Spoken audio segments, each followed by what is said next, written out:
हो और न्यू हो तो चैनल जरूर सब्सक्राइब कर लेना। बहुत इंपॉर्टेंट इन्फॉर्मेशन देती हूँ मैं एमबीबीएस नीट रिगार्डिंग एवरीथिंग, जितना भी एमबीबीएस लाइफ में जो भी फेस करते हैं, जो भी जिंदगी में चल रही है, सब कुछ बताती हूँ। बहुत अच्छे से तुम्हें गाइड भी करती हूँ और ट्राई करती हूँ तुम्हें डिस्ट्रैक्शन से दूर रखूँ और जो भी नेगेटिव थॉट्स हैं और जो भी गलत तरीके से पढ़ रहे हो वो चीज़ों से दूर रखूँ। Hi everyone, I am Supriya, a second year MBBS student. और इस पूरी वीडियो में मैं बताऊंगी कि हम लोग को क्वेश्चन से कैसे डील करना है, जैसे कि एजर्शन रीजनिंग क्वेश्चन हो गए और भी डिफरेंट टाइप के क्वेश्चन से कैसे डील करना है और किस तरीके से अप्रोच करना है उस क्वेश्चन को सॉल्व करने के लिए। एंड तक देखना वीडियो, तुम्हें बहुत ज्यादा हेल्पफुल होगी। और चैनल जरूर सब्सक्राइब कर लेना अगर न्यू हो तो, और इस वीडियो से कुछ ना कुछ तो सीख करके जाओगे। तो सबसे पहले देखा जाए तो पहले के टाइम पे एजर्शन रीजन ज्यादा नहीं आता था, ज्यादातर एजर्शन रीजन एम्स में आता था। एम्स के क्वेश्चंस, जब एम्स के पहले एग्जाम्स अलग होते थे नीट से, तो एम्स में ज़्यादातर एजर्शन रीजन के क्वेश्चंस आते थे। लेकिन अब नीट में रिसेंटली अभी 2-3 साल से उन्होंने एजर्शन रीजन के क्वेश्चंस बढ़ा दिए हैं। जैसे कि जब मैंने नीट में दिया था तो उसमें मोस्टली कम से कम 10 क्वेश्चन एजर्शन रीजन से ही थे, बहुत ज़्यादा क्वेश्चन थे। जैसे पहले देखा जाए तो मेरे टाइम पे क्या हुआ था, जब एम्स वाला अलग से पेपर बनाता था और जब अचानक से पता चला 1 साल पहले कि एम्स अब एग्जाम दोनों मर्ज हो चुके हैं और दोनों एक साथ ही एग्जाम्स होंगे, तो हमने मेजरली जो एम्स पे फोकस करते थे एक्स्ट्रा चीज़ें पढ़ करके और एम्स टाइप के क्वेश्चंस करना हमने छोड़ दिया था। तो जब मैं एलएन में थी तो वहाँ के टीचर्स कहते थे कि देखो एम्स नीट में मर्ज हुआ है, ना कि नीट एम्स में, तो ज़्यादातर ये प्रोबेबिलिटी है कि नीट के पेपर आसान हो जाए, क्योंकि कॉम्पिटिटिवली देखा जाए तो एम्स के पेपर थोड़ा टफ होते थे और नीट का थोड़ा ईजी होता था।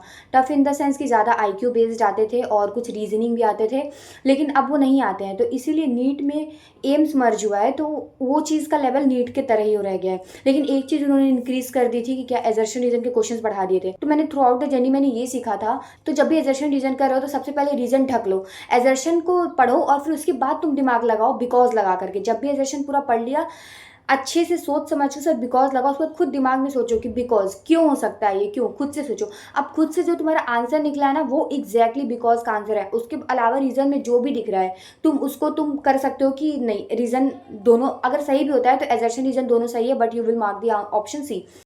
तो इस तरीके से एजर्शन रीजनिंग क्वेश्चंस को अटेम्प्ट करना। और मैं एक और इंपॉर्टेंट चीज़ बताऊंगी कि तुम लोग मान लो अभी थ्रू आउट द अभी जो भी मॉक टेस्ट दे रहे हो, क्योंकि अभी मॉक टेस्ट देने का स्टेज चल रहा है, तो जो भी मॉक टेस्ट दे रहे हो, जो भी क्वेश्चन गलत कर रहे हो, उसमें ना अब तुम एक और मिस्टेक कॉपी बनाओ। उसमें तुम ये मत लिखना कि फॉर्मूला क्या यूज़ हो रहा है, गलतियाँ क्या है।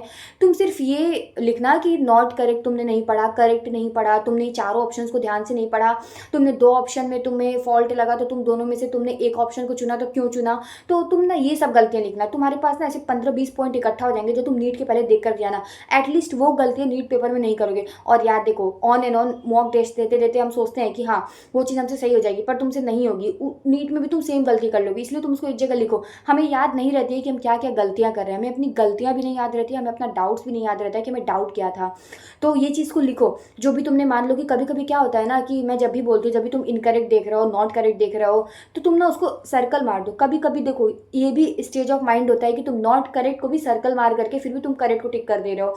तो ये भी चीज़ स्टेज ऑफ माइंड होता है। तो उसको तुम लिखो, एक पेपर में लिख लोगे ना, तो एट द एंड तुम्हारे पास 15-20 पॉइंट्स तैयार हो जाएंगे जो तुम्हें नीट में गलती नहीं करना है। क्योंकि यार एटलीस्ट जो मॉक टेस्ट में गलती कर चुके हैं, जो हमारी आंखों से गुजर चुकी है गलती, वो तो हम नीट में नहीं करें ना। जो एक्स्ट्रा वहाँ पे हम नेगेटिव सिली मिस्टेक करेंगे वो तो अलग बात है, लेकिन जो हम यहाँ पे नेगेटिव कर रहे हैं उसको एक नोट बनाओ और उसमें लिखो पॉइंट्स में कि ये सारी गलती तुम नीट में ना करो। तो जैसे कि बहुत लोग ये भी करते हैं कि जो भी प्रीवियस मॉक्स दिए हैं बोलते हैं कि उसी को एक बार देख ले, रिवीजन कर लें।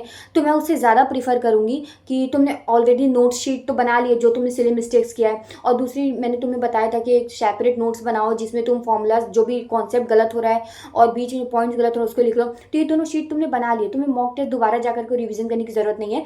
उसको टाइम देने के बजाय तुम एक अलग मॉक टेस्ट दे लो, तुम्हें और अलग गलतियाँ हो जाएगी। तो तुम जैसे जैसे एग्जाम देते जाओगे ना, मॉक टेस्ट देते जाओगे ना, तुम्हें अपनी अलग अलग गलतियां पता लगती जाएंगी, वो तुम्हारी नोटबुक में तैयार हो जाएगी।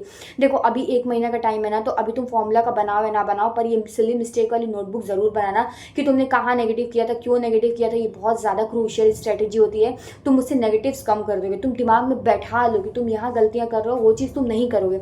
तो और देखो दिमाग में बैठेगा तभी तुम एक जगह लिखोगे। देखो हमारे पास ना इतनी सारी गलतियाँ होती हैं, इतनी सारी चीज़ें होती हैं ना, हम दिमाग में नहीं रख पाते, हमें बार बार याद दिलाना पड़ता है ये नहीं करना, ये गलती नहीं करना है। तो तुम एक जगह लिखो, उसको तुम बार बार हर टेस्ट के पहले देख करके जाओ।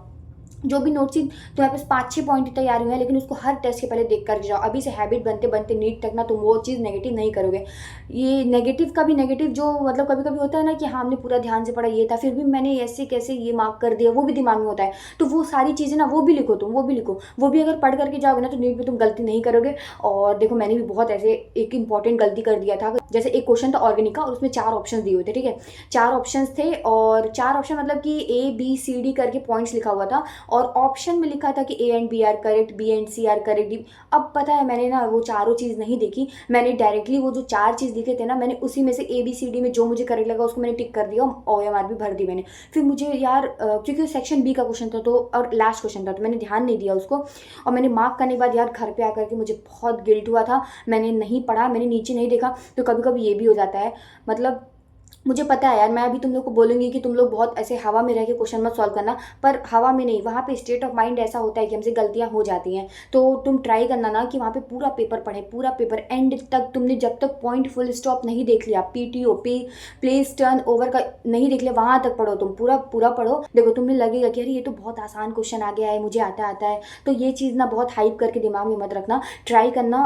आता है फिर भी तुम उसको पढ़ो, क्योंकि तुमको पता है नीट में हमेशा आने वाले क्वेश्चन से आते हैं। तुम्हें सब आएगा, तुम घर पे रूम पे बैठ के बनाओगे, तुम्हारे 680 700 नंबर तक चले जाएंगे, 720 नंबर भी चले जाएंगे, क्योंकि तुम वहाँ पे बहुत रिलैक्स माइंड से बनाओ। लेकिन एग्जाम टर्म में प्रेशर भी होता है, बहुत चीज़ें होती है, टाइम मैनेज करना, और दिमाग में तुम्हारा इनसिक्योरिटी भी रहती है। तो ये सब चीज़ें ले करके ना तुम्हारे नेगेटिव होने के ज़्यादा चांसेस हो जाते हैं। लेकिन तुम घर पर बैठ के सॉल्व करते हो तो इसी यही रीज़न है कि पूरा क्वेश्चन सॉल्व कर लेते हो। तो इसका मतलब यही है ना कि तुम्हें नीट का पूरा पेपर आता है, पर तुम्हारी गलती कहाँ पे हो रही है? तो गलती वहाँ पे ये होती है कि जो भी तुम्हारा सिली मिस्टेक की कॉपी है वो बनाओ, तब तुम्हारी गलतियाँ कम होंगी। और प्लीज़ क्वेश्चन पूरा चारों ऑप्शन पढ़ो, और जितना क्वेश्चन भी पूरा इत्मीनान से पढ़ो। देखो स्पीड बढ़ाना है वो मैं समझ रही हूँ, लेकिन ना एटलीस्ट क्वेश्चंस को बहुत ध्यान से पढ़ो। बिल्कुल तुमको पता है जब तुम 600 क्रॉस करने लगो ना, स्कोर 650 तक जाने लगोगे ना, तुम्हें फील होगा कि यार दिमाग आँख कान नाक सब खोल के रखना है कि किस तरीके से तुम्हें सॉल्व करना है।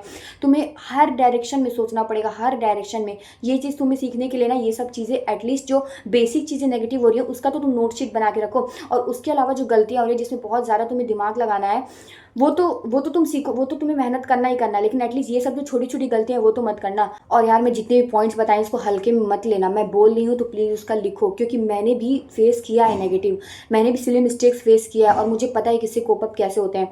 तो ये सारी चीज़ें तुम लिखो कि तुम्हें नहीं करना है, अपनी गलतियों से सीखो। और ये चीज़ें तुम्हें बार बार एग्जाम के टाइम पे याद दिलाना ज़रूरी है। और मुझे पता है कि तुम्हें दोबारा टाइम नहीं मिलता होगा कि दोबारा से सब कुछ जो भी नीट का एग्जाम था, जो भी पेपर हम लिख रहे हैं उस पूरा देख लें। तो ट्राई करो ना, पहली बार में कर रहे हो तो पहली बार में गलतियां कम करें। और प्लीज़ चारों ऑप्शंस भी पढ़ो। कई बार क्वेश्चंस ऐसे आते हैं चारों ऑप्शन सही लगेंगे तुम्हें, उसमें से तुम्हें मोर करेक्ट टिक करना होगा। ऐसे भी क्वेश्चंस आते हैं कि चारों इनकरेक्ट होंगे, तुम्हें जो थोड़ा बहुत करेक्ट है उसको टिक करना है। 2022 में जो नीट का एग्जाम हुआ था उसमें बहुत अच्छे अच्छे क्वेश्चंस थे बायोलॉजी में। एजर्शन रीजन के साथ साथ बहुत अच्छे एजर्शन रीजन थे, पूरा पेपर भरा हुआ था। 1.5 घंटे 90 मिनट तो हमें सिर्फ बायोलॉजी करने में ही लग गया।